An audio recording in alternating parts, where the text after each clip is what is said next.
Chatelet bridge burners, fuzzy Dunlop skates, and today I want to give you a little bit of an update. I got a good question on my video, how and why I got fired from my job by J-Lord, relatively new subscriber. Again, welcome aboard, man, and to all you other guys that just came over, especially that got sent over here from Darren from MGTOW is the only way to live. Welcome aboard, Chatelet. I hope you like my channel. Unfortunately, I have a feeling it's only going to be a matter of time before most of the new guys unsubscribe. That's how it usually is when people get sent over here, and they subscribe as kind of like a favor or to like help me out before checking out my channel, and then they'll scroll down and they'll find a lot of things that they disagree with. And I just want to say, I'm not rationalizing my situation, but it's normal. It's good if you guys are content producers and you're small channels like myself, whether you've been around for a while or not. If you lose subs from time to time, it's normal. The more opinions you put out there, people are guaranteed to eventually disagree with some of them, even if they're some of your original subs. Some people don't get pissed off and don't let one issue with which they disagree with you be a divide, but other people do, and some people just unsub, and that's just the way it is. But anyway, to all the fucking new guys, welcome aboard. And I got a question on my video from a couple of weeks ago, or maybe last week, whenever I fucking uploaded it, but basically asked what I was doing to make ends meet since I got fired. And, you know, I mentioned my business repeatedly, but I don't talk too much about it. But anyway, yeah, basically, I've been doing some work on my online store, bridgeburnersmfg.storeenvy.com, that I was really proud of. I made the website by myself. I used a template, but I still did it by myself. First website I ever made. Fully functional, PayPal links. You can even pay with fucking Interac and debit and stuff like that. But I was checking it out the other day, and it's so fucking ghetto. It's so bad. And I had based it on other ones that I liked, you know, like small skateboard companies that have massive fucking followings, that have millions of subscribers on YouTube, and that actually compete with bigger companies. Huh, how about that, eh, guys? So, but yeah, so I'd base it off their stores, and I thought that because my store was nicer than theirs, it was okay. But it still sucks. I'm going to show you guys in another video. I'll like walk you through my pages, but if you check it out now, it's just going to tell you that it's under construction. It's cool though. Well, I think it was cool, but whatever. Fuck that. That's where you can find such fucking gems, like skate park rapist and whatnot. But basically anything I find funny, I fucking print it. So yeah, so right now, since then, I've been putting some effort into that, and I also put an ad out on Garage Sale, which is like a local fucking, it's like a trading app, I guess, here where I live. They have them all over the place, and you can buy and sell new and used shit. So I have an ad up there for pickup and delivery in my pickup truck. So things that aren't too big, but too big to fit in a car, such as tables, washing machines, chairs. If someone just bought one, or if someone needs one brought somewhere, and then they call me up and I make them a price. I also have a job interview today for what I like to call a fucking blue pill job, because I have been applying in my trades, which are auto body repair and welder, but I'm not hopeful. And could I find work in these trades? If I went far enough, sure.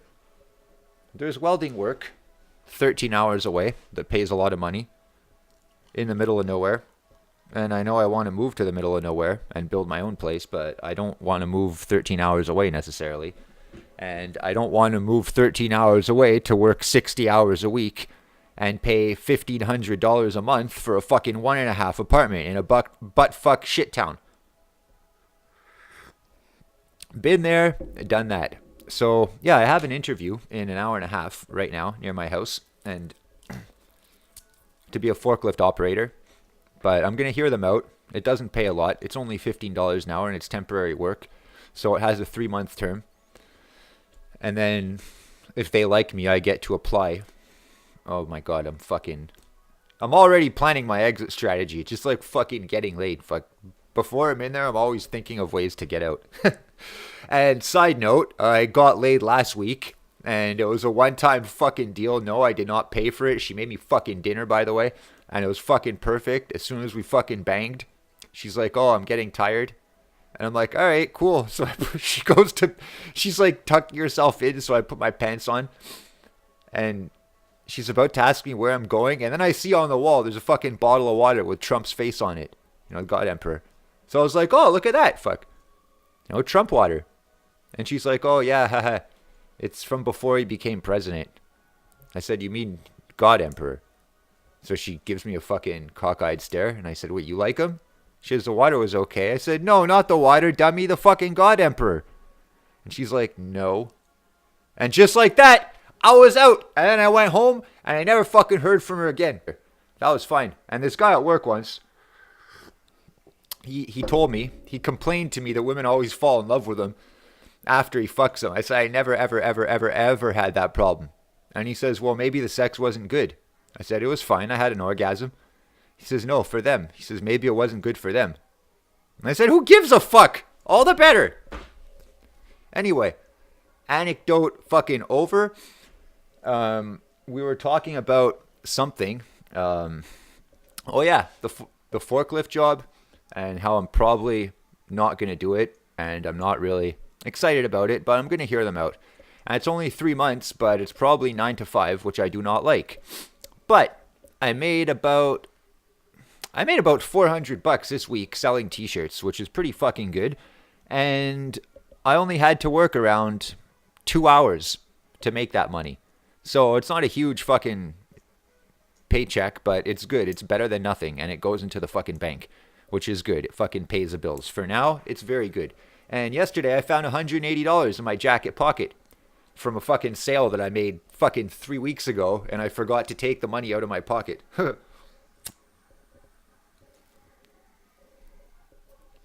But on a more serious note, regarding the cabin. So naturally, you know, we've told a few people that we know about this, and we already have, you know, right now it's me and Mark. That's the plan. The plan is me, Mark, Oliver. He's right there on the bed. You can't see him, but he's there. So, you know, we're going to fucking build a fucking cabin for both of us, and then we're going to eventually build our own cabins. But so far, since we've just talked about our idea, one of Mark's friends, who's a city employee, he's an arborist for the city. Imagine that. He cuts down trees for the city. Interesting. But he's been working there for 20 years and he's fed up. He's fed up of union shit. He's fed up of red tape and he's fed up of regulations. And he would like his own little piece of fucking heaven.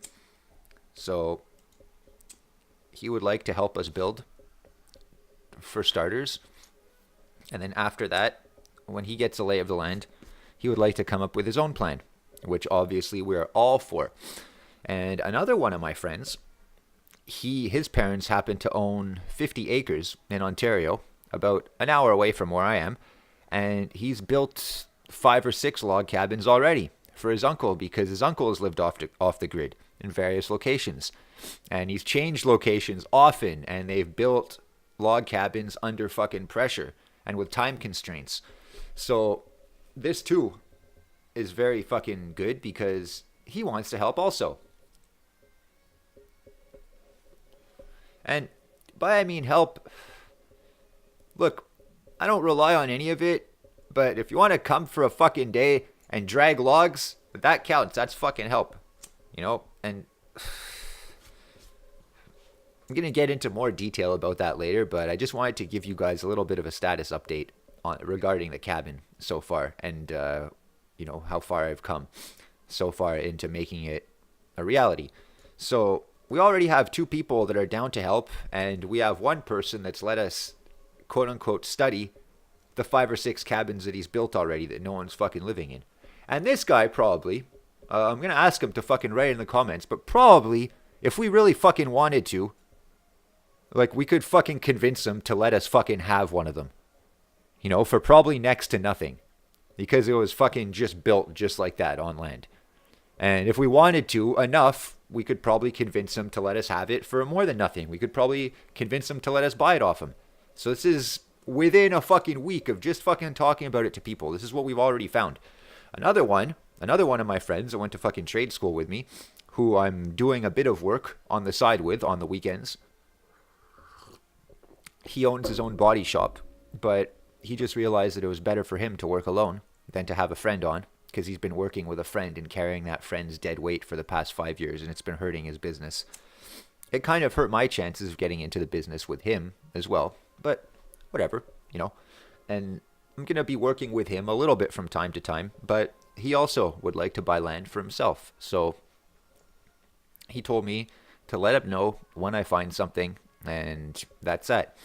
So Darren on MGTOW is the only way to live mentioned, he gave me a shout out the other day, so thanks again for that, buddy. And he mentioned that he's fascinated by off-grid living, but he imagines that there's a lot of red tape. There is, but I'm going to make more videos about that and what I've learned so far. But honestly, the closer you are to the city, the more red tape there is. I mean, you can essentially move 10 hours away, just drive north for 10 hours, and you can do this for free if you want. And no one's going to fuck with you. Like, if you want, but like I said before, we don't want to go 10 hours away. But if you move to a clustered municipality, there are no regulations for building structures. So not only is property tax extremely low, we're talking about $200 to $300 a year for something like 100 acres of land, but electricity passes through there, water passes through there, and you don't need a permit to build a house of any size. So this is fucking ideal. Or you can build any 10 by 10 structure or smaller if you're in Ontario, for example, with no permit whatsoever, regardless of your type of property. So yeah, if you want to fucking buy 100 acres or 10 acres of wooded area in the middle of a fucking city, it's never going to fucking happen, because that land doesn't fucking exist.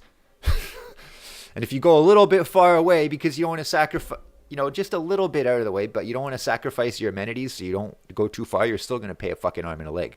But if you're willing to get dirty, then it doesn't fucking matter. An hour to us is nothing. 2 hours away from the city, it's nothing. 3 hours away, it's nothing. We're not planning on being 60 miles from the nearest fucking road, 10 hours from the nearest town. No. But we would gladly go fucking 4 hours from the nearest big city. There's always going to be a town. You're always going to be close to a little municipality. Once again, my friend that had 100 acres, he had built his house 1 kilometer away from the main road, which was the highway that also turned into Main Street. But once he drove down his driveway of 1 kilometer to the main road, it was a 5-minute fucking drive into town. It was a couple of kilometers. That's it. It was maybe a mile and a half. It's really nothing. And quite frankly, if this type of thing scares you, then it's not for you. It's not. If you're afraid to get dirty, it's not for you.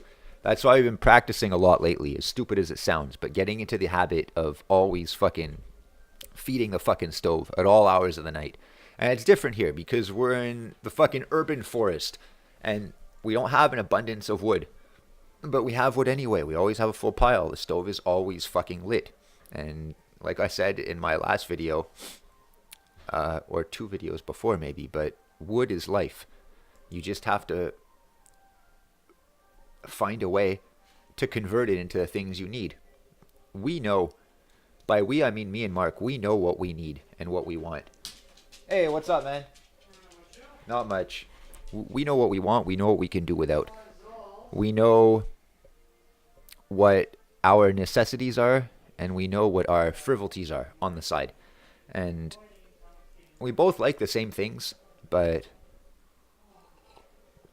all we need is a roof over our heads, a fucking flat surface to fucking sleep, a stove to heat the house, and to heat the water, and to cook our food, and a fucking flat surface to skateboard.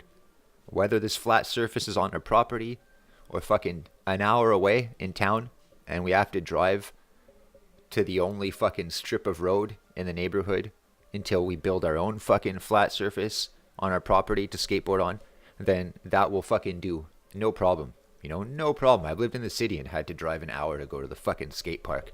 like twice a week in the winter. You know, it's nothing fucking new.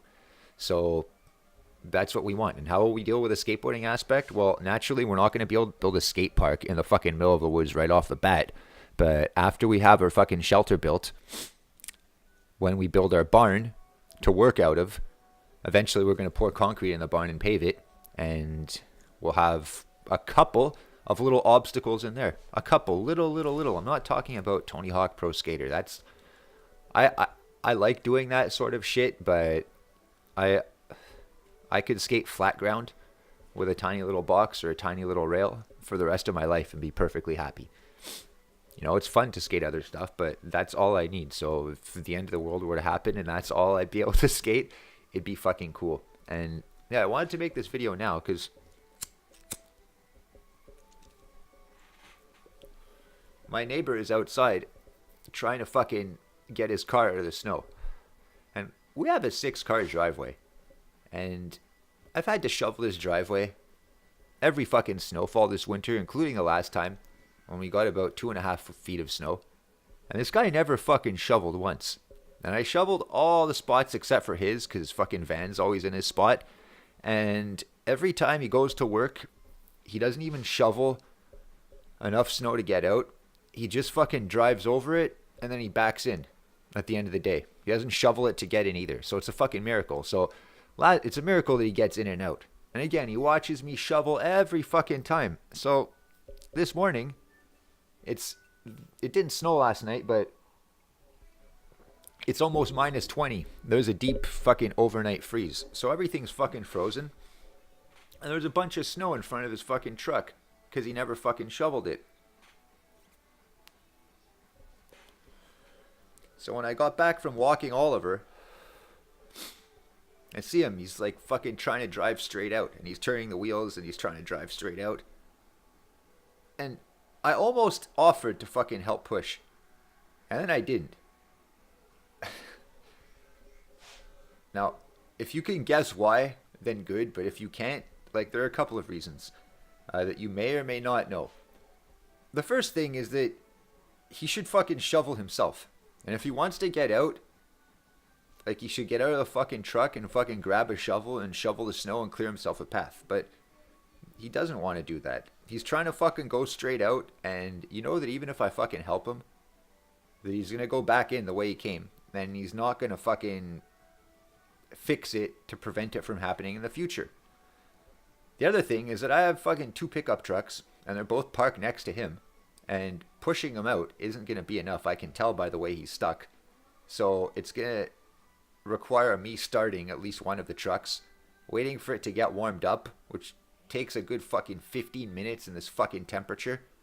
And he's not going to want to wait 15 minutes and he's going to rush me.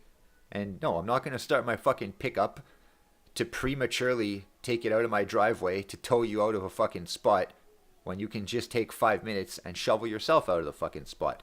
So he's still there. He's still fucking with it. And I got to go to my interview in a few minutes. And I'm just going to turn my fucking truck on, let it warm up and drive straight out. Because I shoveled my fucking driveway. And yeah, I know it seems like I'm refusing to help him. And I am. Yeah, sure. I'm not going to fucking help him. I'm fucking rewarding bad behavior. And it's not even help. If you were actually shoveling to like prevent it from happening in the future, and he asked me for a hand shoveling, then maybe it would be different. But I see the self-destructive pattern, and it's just going to go back to doing the same fucking thing that got him in this mess. So no, he doesn't want to learn. So I'm not going to fucking help. And this way, he's either going to fucking learn to fucking do it himself, or he's going to die. So that's what's happened so far. And yeah, so a couple of leads, made a few bucks here and there. I have a few other ideas to make money, and I'm going to be sharing them with you guys shortly. But for now, that's my brief status update on what's going on. And I'd say wish me luck, but I don't really fucking care. Even if I get it, I'm probably going to fucking turn this job down today. So we'll see, and I'm going to make some more videos later, and I'll talk to you then. So until fucking next time, hit that fucking like button, share, and subscribe. All the new guys, welcome aboard. All the guys that have been there since day one, thank you for sticking around. Chatelet Brothers. I'm Fuzzy Dunlop Skates, and you're watching Bridge Burners TV.